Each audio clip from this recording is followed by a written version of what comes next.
창세기 5장. 아담이 낳은 자손들의 역사는 다음과 같다. 하나님께서 사람을 창조하시던 날에 하나님께서는 자신의 형상을 따라 사람을 만드셨다. 하나님께서는 그들을 남자와 여자로 창조하시고 그들에게 복을 주셨다. 그들을 창조하시던 날에 하나님께서는 그들을 사람이라 부르셨다. 아담은 130세에 자기를 닮은 아들을 낳고 그를 셋이라 불렀다. 아담은 셋을 낳은 후 800년을 더 살면서 아들, 딸을 낳았다. 아담은 930세에 죽었다. 셋은 105세에 에노스를 낳았다. 셋은 에노스를 낳은 후 807년을 더 살면서 아들, 딸을 낳았다. 셋은 912세에 죽었다. 에노스는 90세에 게난을 낳았다. 에노스는 게난을 낳은 후 815년을 더 살았다. 에노스는 905세에 죽었다. 게난은 70세에 마할랄레를 낳았다. 게난은 마할랄레를 낳은 후 840년을 더 살았다. 게난은 910세에 죽었다. 마할랄렐은 65세에 야렛을 낳았다. 마할랄렐은 야렛을 낳은 후 830년을 더 살았다. 마할랄렐은 895세에 죽었다. 야렛은 162세에 에녹을 낳았다. 야렛은 에녹을 낳은 후 800년을 더 살았다. 야렛은 962세에 죽었다. 에녹은 65세에 무드셀라를 낳았다. 에녹은 무드셀라를 낳은 후 300년 동안 하나님과 동행하는 삶을 살면서 아들, 딸을 낳았다. 에녹은 모두 365년을 살았다. 에녹은 하나님과 동행하는 삶을 살다가 세상에서 사라졌다. 하나님께서 그를 데려가셨기 때문이다. 무드셀라는 187세에 라멕을 낳았다. 무드셀라는 라멕을 낳은 후 782년을 더 살았다. 무드셀라는 969세에 죽었다. 라멕은 182세에 아들을 낳았다. 라멕은 그 아들을 노아라 부르면서 말했다. 주께서 저주하신 이 땅에서 수고하고 고생하는 우리에게 이 아이가 위안을 줄 것이다. 라멕은 노아를 낳은 후 595년을 더 살았다. 라멕은 777세에 죽었다. 노아는 500세가 지나서 셈과 함과 야벳을 낳았다. 마태복음 5장. 하루는 예수께서 많은 사람들이 모여든 것을 보시고 산 위에 올라가 앉으시자 제자들이 주위에 몰려들었다. 그때 예수께서 입을 열어 무리들을 가르치기 시작하셨다. 복됩니다. 마음이 가난한 사람들이여 하늘나라가 그들의 것입니다. 복됩니다. 슬퍼하는 사람들이여 그들은 위로를 받을 것입니다. 복됩니다. 온유한 사람들이여 그들은 땅을 차지할 것입니다. 복됩니다. 의에 줄이고 목마른 사람들이여 그들은 배부를 것입니다. 복됩니다. 자비를 베푸는 사람들이여 하나님께서 그들에게 자비를 베푸실 것입니다. 복됩니다. 마음이 깨끗한 사람들이여 그들은 하나님을 뵐 것입니다. 복됩니다. 평화를 이루는 사람들이여 그들은 하나님의 자녀라 불릴 것입니다. 복됩니다. 의를 위해 박해를 받는 사람들이여 하늘나라가 그들의 것입니다. 여러분이 나를 따른다는 이유로 모욕을 당하고 박해를 받고 터무니없는 말로 비난을 받는다면 오히려 기뻐하고 즐거워하십시오. 여러분이 받을 큰 상이 하늘나라에 마련되어 있기 때문입니다. 여러분보다 먼저 살았던 옛날 예언자들도 이와 같이 박해를 받았다는 것을 생각하십시오. 여러분은 세상의 소금입니다. 소금이 짠맛을 잃어버린다면 어떻게 되겠습니까? 쓸모없이 버려져 사람들에게 다만 짓밟히게 될 뿐입니다. 여러분은 세상의 빛입니다. 산 위의 마을은 사람들의 눈에 띄게 마련입니다. 또 등잔에 불을 밝힌 후 돛박으로 그 등잔을 덮어두는 사람은 아무도 없습니다. 방안을 환하게 밝히려면 등잔을 등잔대 위에 얹어 놓아야 하지 않겠습니까? 이와 같이 여러분도 여러분의 빛을 가리지 말고 모든 사람들에게 환히 비추십시오. 그리하여 세상 사람들이 여러분의 착한 행실을 보고 하늘에 계신 여러분의 아버지께 영광을 돌리게 하십시오. 내가 모세의 율법이나 예언자들의 예언을 없애러 왔다고 생각하지 마십시오. 없애러 온 것이 아니라 도리어 완성하러 왔습니다. 내가 진정으로 여러분에게 말합니다. 천지가 없어지는 한이 있더라도 율법은 1.1획도 없어지지 않고 다 이루어질 것입니다. 아무리 하찮은 계명일지라도 그것을 어기거나 또는 어기도록 남을 가르치는 사람은 하늘나라에서 가장 작은 사람이 될 것입니다. 그러나 하나님의 율법을 지키도록 가르치고 또 그 율법에 순종하는 사람은 하늘나라에서 큰 사람이라고 대접을 받을 것입니다. 내가 여러분에게 분명히 말합니다. 여러분이 바리새파 사람들이나 율법 교사들보다 더 의롭지 못한다면 결코 하늘나라에 들어가지 못할 것입니다. 모세의 율법에는 살인하지 말라, 살인한 사람은 누구든지 심판을 받는다라고 적혀 있습니다. 그러나 나는 여러분에게 말합니다. 형제에게 화를 내는 자는 심판을 받을 것이고 형제에게 멍청이 하고 욕하는 자는 법정에 끌려갈 것이며 또 이 바보야 하면서 형제를 저주하는 자는 지옥불에 떨어질 것입니다.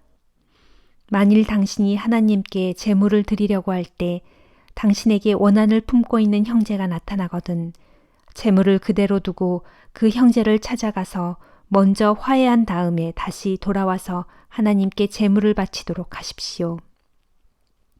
당신을 고소하려는 사람과 함께 법정에 갈 때는 도중에 얼른 그 사람과 화해하도록 하십시오. 그렇지 않으면 그 사람은 당신을 재판관에게 넘겨주고 재판관은 또 당신을 간수에게 넘겨주어 결국 간수가 당신을 감옥에 집어넣게 될 것입니다. 내가 진정으로 여러분에게 말합니다. 그렇게 되면 당신은 마지막 한 푼까지 다 갚기 전에는 결코 감옥에서 풀려나오지 못할 것입니다. 모세의 율법에는 간음하지 말라 하고 쓰여 있습니다. 그러나 나는 여러분에게 말합니다. 여자를 바라보고 음란한 생각을 하는 사람은 이미 마음속으로 그 여자와 간음한 것입니다. 만일 당신의 오른쪽 눈이 당신으로 죄를 짓게 하거든 그 눈을 빼어버리십시오. 차라리 몸의 한 부분을 잃어버리는 것이 온 몸이 지옥불에 떨어지는 것보다 낫습니다. 만일 당신의 오른쪽 손이 당신으로 하여금 죄를 짓게 하거든 그 손을 찍어서 던져버리십시오. 차라리 몸의 한 부분을 잃는 것이 온 몸이 지옥불에 떨어지는 것보다 더 낫습니다. 또 모세의 율법에는 누구든지 아내를 버리려거든 그 여자에게 이혼 증서를 써주라 하고 쓰여 있습니다. 그러나 나는 여러분에게 말합니다. 음행을 저지른 일이 없는데도 아내와 이혼하는 사람은 그 여자를 간음하게 하는 것입니다. 또한 누구든지 이혼한 여자와 결혼하는 그 사람도 역시 간음하는 것입니다. 또 모세의 율법에는 거짓 맹세를 하지 말며 주께 맹세한 것은 무엇이든 다 지키라 하고 쓰여 있습니다. 그러나 나는 여러분에게 말합니다. 어떠한 맹세도 하지 마십시오. 하늘을 두고도 맹세하지 마십시오. 하늘은 하나님의 보좌이기 때문입니다. 땅을 두고도 맹세하지 마십시오. 땅은 하나님의 발판이기 때문입니다. 예루살렘을 두고도 맹세하지 마십시오. 예루살렘은 위대한 왕의 도성이기 때문입니다. 당신의 머리를 두고도 맹세하지 마십시오. 당신은 머리카락 하나조차도 희거나 검게 할 수 없기 때문입니다. 여러분은 모든 일에 그저 예 할 것은 예 하고 말하고 아니요 할 것은 아니요 하고 말하십시오. 그것으로 충분합니다. 그 이상의 말들은 모두 악에서 비롯되는 것입니다. 또 모세의 율법에는 눈에는 눈으로, 이에는 이로 라고 쓰여 있습니다. 그러나 나는 여러분에게 말합니다. 똑같이 안갚음을 하려고 하지 마십시오. 만일 당신의 한쪽 뺨을 때리는 사람이 있거든 당신의 다른 쪽 뺨도 대주십시오. 속옷을 달라고 하는 사람이 있거든 겉옷까지도 벗어주십시오. 누가 당신더러 억지로 오리를 같이 가자고 하거든 기꺼이 심리라도 같이 가주십시오. 당신에게 달라는 사람에게는 주고 당신에게 꾸려고 하는 사람에게 등을 돌리지 마십시오. 또 모세의 율법에는 이웃을 사랑하고 내 원수를 미워하라 하고 쓰여 있습니다. 그러나 나는 여러분에게 말합니다. 당신의 원수를 사랑하십시오. 당신을 박해하는 자들을 위해 기도하십시오. 그래야만 여러분이 하늘에 계신 아버지의 자녀가 될 것입니다. 하늘 아버지는 악한 사람에게나 선한 사람에게나 똑같이 햇빛을 비추어 주시고 의로운 사람에게나 불의한 사람에게나 똑같이 비를 내려주십니다. 만일 여러분이 여러분을 사랑하는 사람들만 사랑한다면 여러분에게 무슨 상이 주어지겠습니까? 세리들도 그 정도는 하지 않습니까? 여러분이 가까운 이웃들과만 인사하고 지낸다면 남들보다 나을 것이 뭐가 있겠습니까? 이방 사람들도 그렇게는 하지 않습니까? 그러므로 하늘에 계신 여러분의 아버지께서 완전하신 것 같이 모쪼록 여러분도 완전한 사람이 되십시오. 에스라 5장. 그 무렵 예언자 학개와 이또의 자손 예언자 스가랴가 유다와 예루살렘에 사는 동족 유다 사람들에게 이스라엘 하나님의 이름으로 예언을 하기 시작했다. 그러자 스알데일의 아들 수룹바벨과 요사닥의 아들 예수아가 분연히 일어나 예루살렘에 하나님의 집을 짓는 성전 재건 공사를 다시 힘차게 시작했다. 이때 하나님의 예언자들도 그들 편에 서서 그들의 일을 지원해 주었다. 그때 유프라테스강 서쪽 지방의 총독 다뜨네가 자기 부관 스달보스네 및 총독부 관료들을 대동하고 즉시 예루살렘으로 내려와서는 유다 사람들에게 위협적으로 물었다. 도대체 누가 너희에게 이 성전을 재건하고 이 건물을 지으라고 허가를 내주었느냐? 그러면서 그들은 성전 건물을 짓는 사람들의 명단을 요구했다. 그러나 하나님께서 유다 장로들을 지켜주셨으므로 총독부 관리들은 당장에 성전 공사를 중단시키지는 못했다. 그래서 그들은 다리오 왕에게 이런 사실을 보고하고 왕의 답신이 오기를 기다렸다. 총독 다뜨네는 자기 부관 스달보스네를 비롯하여 총독부 관리 전체와 유프라테스강 서쪽에 사는 지방 관리들과 함께 다리오 왕에게 편지를 써서 그 사실을 보고했다. 그들이 다리오 왕에게 보고한 내용은 다음과 같다. 다리오 폐하의 만수무강을 빕니다. 폐하께 알려드릴 일이 있어서 이렇게 글을 올립니다. 저희가 유다 지방에 가보니 그곳 사람들이 위대하신 하나님의 성전을 다시 짓고 있는 것을 보았습니다. 그곳 주민들은 큰 돌로 벽을 쌓고 그 벽 위에 널빤지를 입히고 있었습니다. 그들은 감독관들의 관리 아래 부지런히 일하고 있었고 공사가 빈틈없이 빠르게 진행되고 있었습니다. 그래서 저희가 그곳 유다 사람들의 장로들에게 물었습니다. 누가 너희에게 이 성전을 재건하고 이 건물을 지으라고 허가를 내주었느냐? 또 저희는 폐하께 성전 공사의 책임자들이 누구인지를 알려드리기 위해 그들의 이름도 물었습니다. 그러자 그들이 우리에게 이렇게 대답했습니다. 우리는 하늘과 땅을 지으신 하나님을 섬기는 사람들로서 우리가 지금 재건하는 이 성전은 본래 오래전에 이스라엘 백성의 위대한 한 왕이 건축을 시작해서 완공했던 것입니다. 그러나 우리 조상들이 죄를 지어 하늘의 하나님을 노하게 했기 때문에 하나님께서 우리 조상들을 바빌로니아 왕 느부갓네살의 손에 넘겨주셨습니다. 그래서 바빌로니아 왕이 이곳을 침공하여 이 성전을 허물어버리고 이스라엘 백성들을 포로로 사로잡아 바벨론 땅으로 끌고 갔습니다. 그러나 고레스가 바빌로니아 왕이 된 첫 해에 고레스 왕은 조서를 내려 우리가 고국으로 돌아가 하나님의 성전을 다시 지어도 좋다고 허락하셨습니다.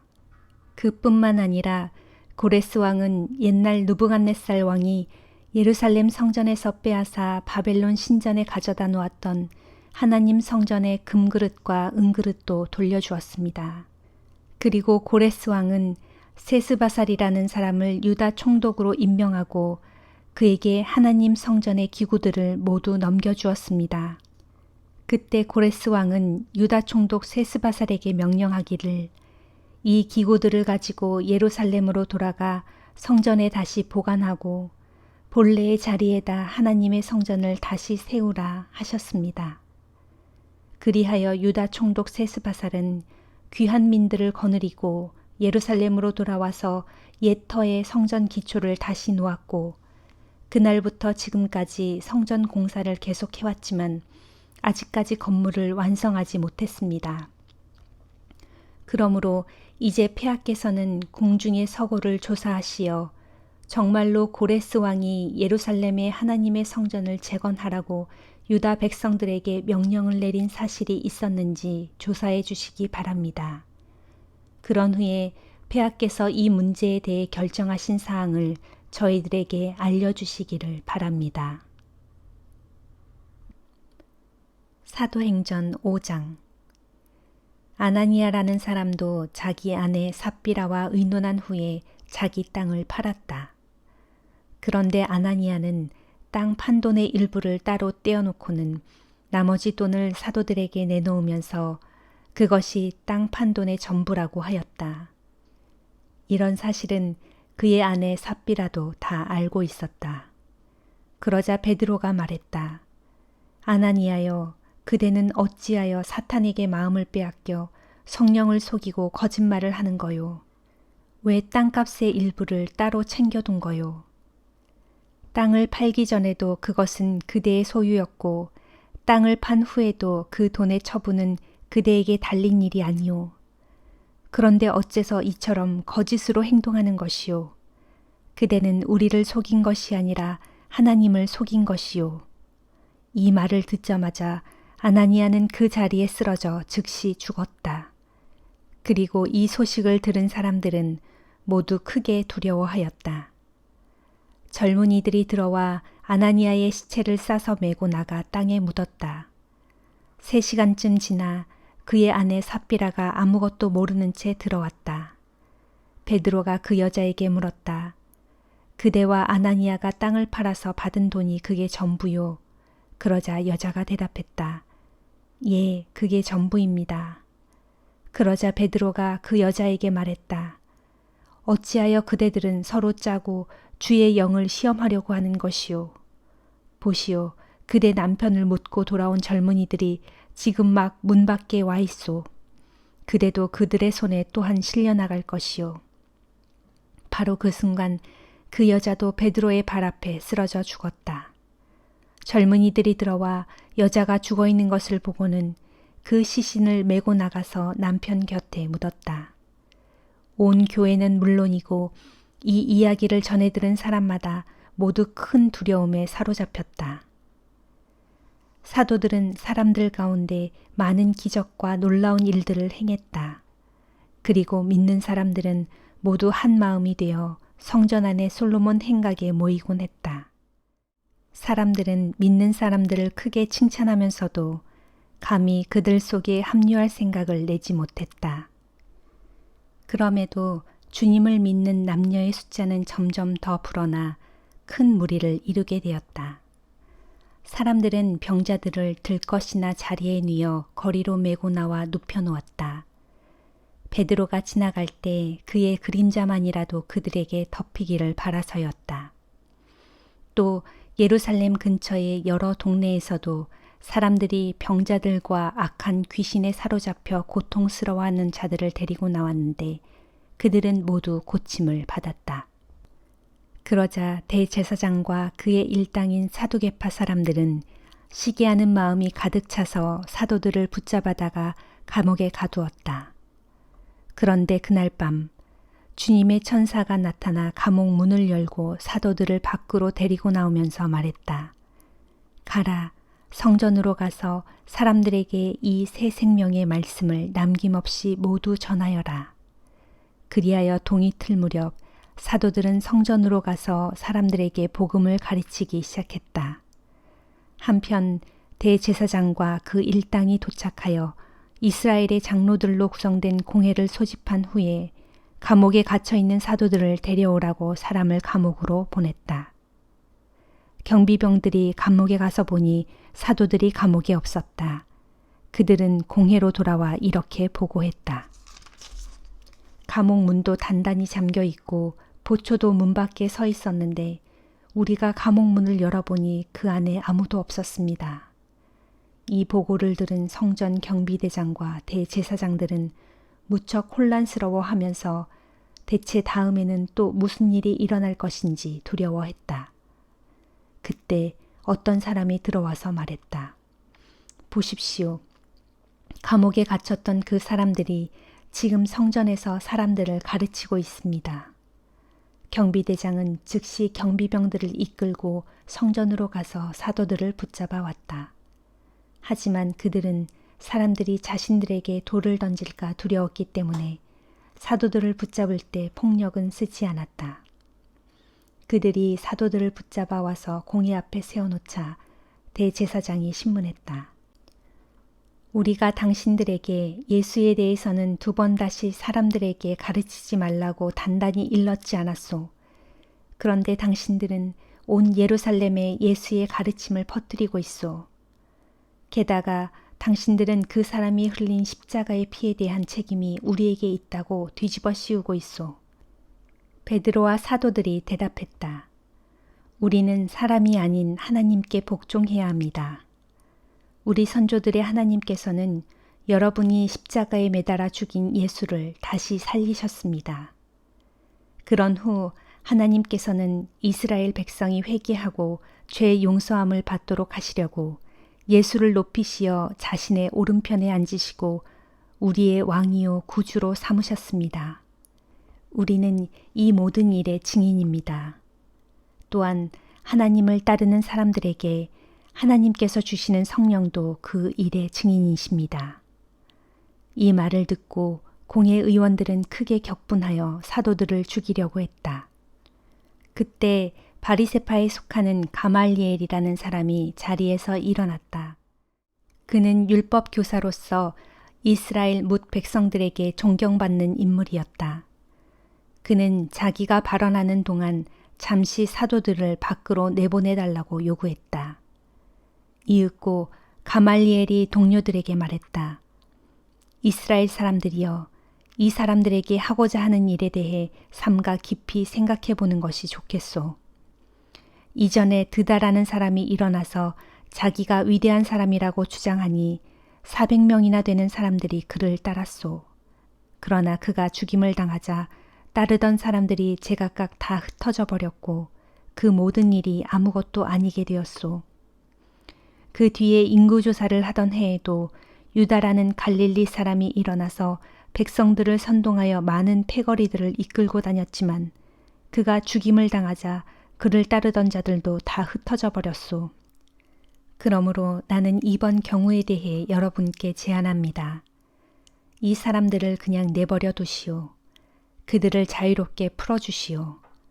만일 그들의 사상이나 행동이 사람에게서 나온 것이라면 그들은 분명 망하고 말 것이오.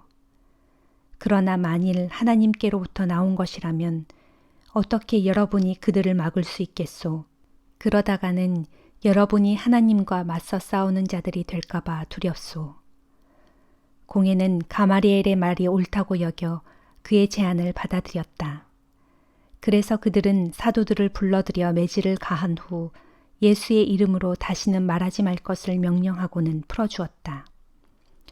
사도들은 예수의 이름 때문에 박해를 받게 된 것을 영광으로 여겼기 때문에 오히려 기뻐하면서 공회를 떠났다.